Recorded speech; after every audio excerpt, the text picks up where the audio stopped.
सास बहू का रिश्ता। निधि और उसकी सास के बीच हमेशा किसी न किसी बात पर अनबन छिड़ी ही रहती है, जिसके चलते दोनों कभी एक दूसरे को समझने और प्यार करने की कोशिश तक नहीं करती। अरे मेरे तो भाग ही फुट गए जो ऐसी बहू मिली। हाय, मेरी तो जिंदगी बर्बाद हो गई।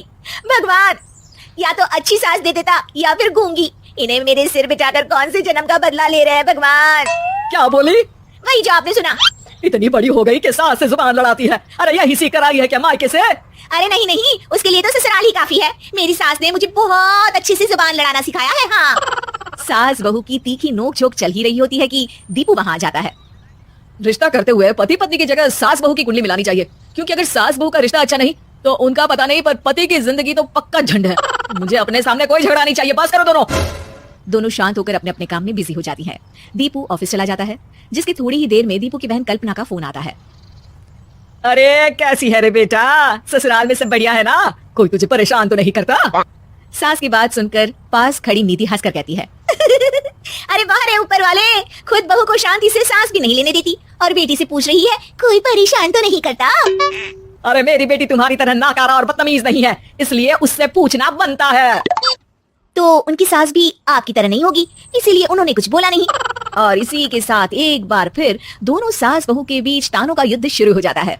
फिर कल्पना कुछ देर तक तो फोन पर सुनती रहती है, पर जब दोनों चुप होने का नाम तक नहीं लेती तो वो चिल्लाते हुए बीच में बोलती है, अरे बस करो, यह फोन कान पर लगाए। जब मुझसे आप दोनों की बातें सुनी नहीं जा रही तो मेरा बेचारा भाई न जाने किस हाल में होगा।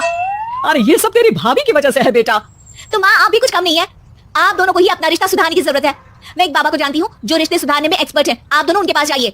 ना जी ना, मैं ऐसे ढोंगी बाबा में नहीं मानती। देखा, कहा था ना। अरे ये तो हमारे घर में शांति चाहती ही नहीं है। भाभी एक बार ट्राई करके तो देख लो। इस पर निधि मान जाती है और अगले ही दिन दीपू के ऑफिस जाने के बाद दोनों बाबा के पास पहुंच जाती हैं। सास बहू के बीच रिश्ता कुछ ज्यादा खास नहीं है, हर समय तू मैं चलती रहती है। हाँ जी हाँ, बिल्कुल सही। आप तो बहुत ज्ञानी है बाबा जी। तो पाओ सुनो, बहू को साफ और सच्चे मन के साथ सास को 12 लाल और 12 हरी चूड़ियां भेंट करनी है। मतभेद अपने आप कम हो जाएंगे। बाबा का उपाय सुन अगले दिन निधि सास को चूड़ियां भेंट कर देती है, लेकिन इससे भी उन दोनों के बीच कुछ सही नहीं होता। अरे पक्का इसने ही गिलस कर चूड़ियां दी होंगी, तभी कुछ नहीं हुआ। दोनों दोबारा बाबा के पास जाती है। कुछ नहीं होता। तो दूसरा उपाय सुनो, सुबह सूरज निकलने से पहले ही घर की सफाई कर सारा कूड़ा घर से बाहर कर ठंडे पानी से स्नान करना है।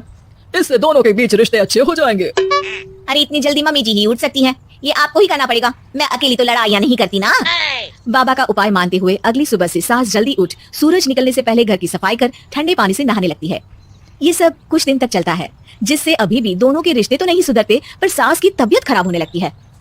अब लगता है आपने मन से काम नहीं किया होगा, तभी तो रिश्ता वैसा का वैसा पड़ा है और तबीयत खराब हो गई। अरे सही कहती थी तुम, कल मुहां ढोंगी बाबा। देर आए पर दुरुस्त आए। चलो आराम करो आप। अब निधि बाकी काम छोड़ सास की सेवा करने लगती है। अपनी पत्नी और माँ में ऐसा बदलाव देख दीपू बिल्कुल हैरान रह जाता है। अरे कहीं बाबा ने कोई जादू टोना तो नहीं कर दिया? मेरी माँ और पत्नी इतना घुल मिलकर तो नहीं रहती। ओहो सरकज़म। बस बस अब जाओ और अपना काम खुद कर लो, मुझे मम्मी जी का ख्याल रखना है। निधि की बात सुन हैरान दीपू बस उन्हें देखता रह जाता है और निधि सास का ध्यान रखने में लगी रहती है। इसी तरह दिन बीतते हैं और निधि आधे से ज्यादा समय सास के साथ बिताने लगती है, जिस वजह से उन दोनों का रिश्ता पहले से अच्छा होने लगता है और वो एक दूसरे को समझने लगती है। बहू, मैं सोचती हूँ एक बार उसे ढोंगी बाबा के पास जाना चाहिए, उसे सबक सिखाने के लिए। अरे पर मम्मी जी, उसकी क्या जरूरत है? हमारे घर में सब ठीक है, फिर वो कुछ भी करे, हमें उससे क्या। दोनों के बीच ये बात हो ही रही होती है कि तभी बाबा कल्पना के साथ उनके घर आ जाते हैं। माँ, बाबा आप दोनों से मिलना चाहते थे, इसलिए मैं उन्हें यहाँ ले आई। अरे पर हमें इस ढोंगी बाबा से नहीं मिलना। हाँ, मेरी बहू बिल्कुल सही कह रही है। जो कुछ समय पहले एक दूसरे को मारने को चलती थी, आज एक ही लय में बात कर रही है। आपको अपने रिश्ते के लिए किसी बाबा के नहीं, अपने आप की जरूरत होती है। रिश्ता सुधारने के लिए जरूरी है कि सास बहू को अपनी बेटी और बहू सास को अपनी माँ जैसा समझे और प्यार दे। उपाय तो बस एक तरीका है लोगों को समझाने का कि असली उपाय उनके पास ही है, आपको बस उन्हें समझना है।